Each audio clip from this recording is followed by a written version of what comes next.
Hi guys, it's Miss Schaefer, and today is voting day. I just got back from voting, and in honor of that, I wanted to read one vote, two votes. I vote, you vote. Let's check it out.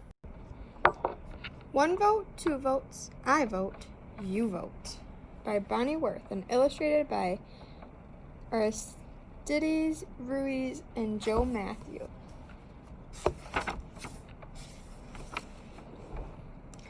Voting is something we do every day. It's a way we can choose that gives us our own say.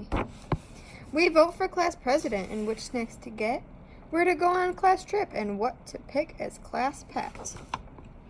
Voting gives us our very own voice. It allows one large group to make one single choice. How do you vote? With a proudly raised hand, marks on paper, thumbs up or thumbs down. Understand? Can you choose not to vote? Yes, but that's a sure way to lose your own voice and to not have a say. The item or person that most of us select will end up the winner, the one we elect. The biggest of all America's voting events chooses our president and vice president.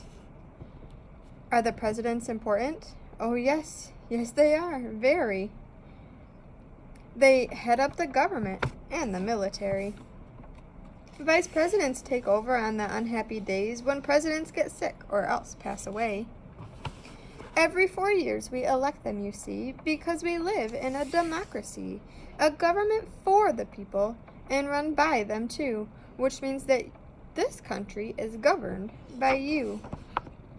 Every 2 years, we elect senators and congresspeople of our choice to make laws in Washington and be our state's voice.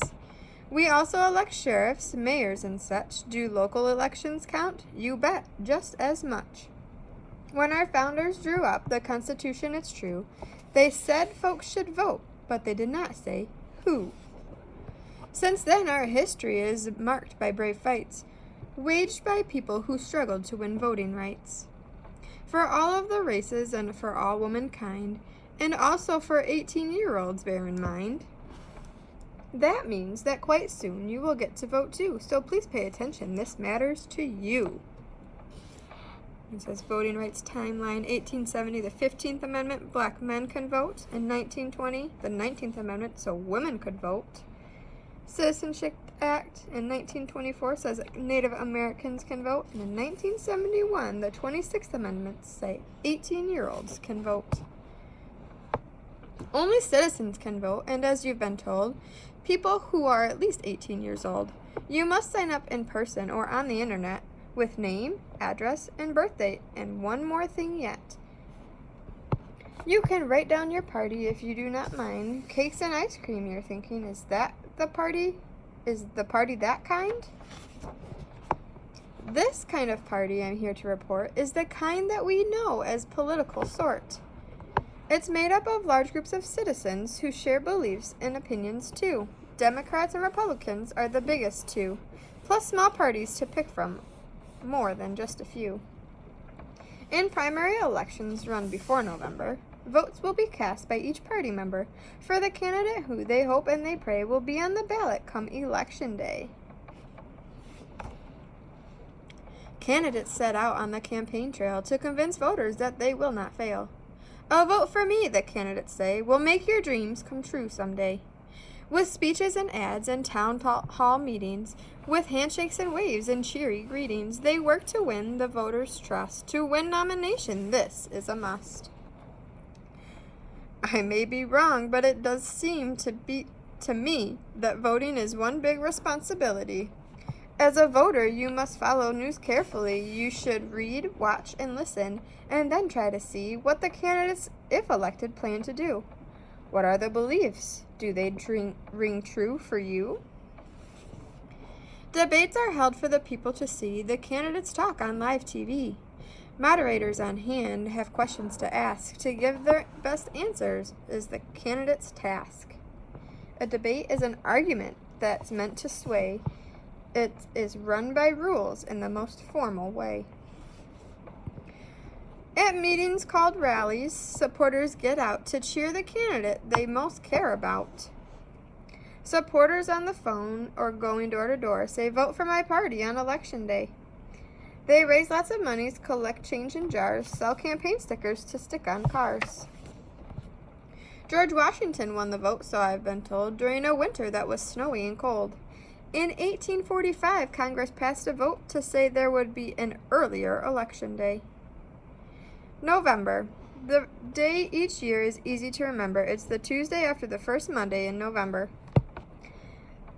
This date was chosen for a very good reason. It came at the end of the harvesting season.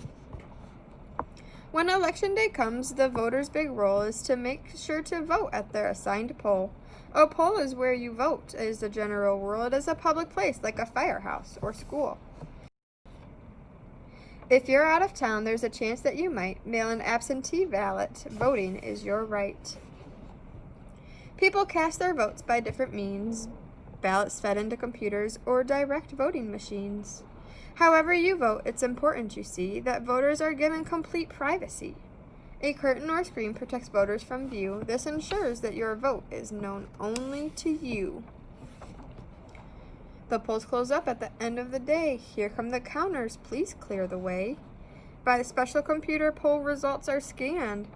Some votes are still counted out by hand.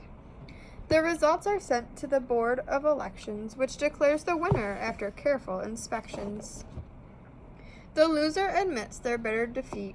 The winner announces their victory sweet. The winner vows to serve everyone in the land, not just the supporters who lent them a hand.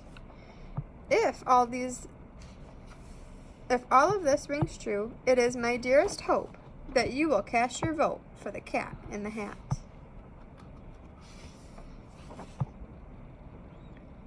That is the end of our story. Thanks for listening.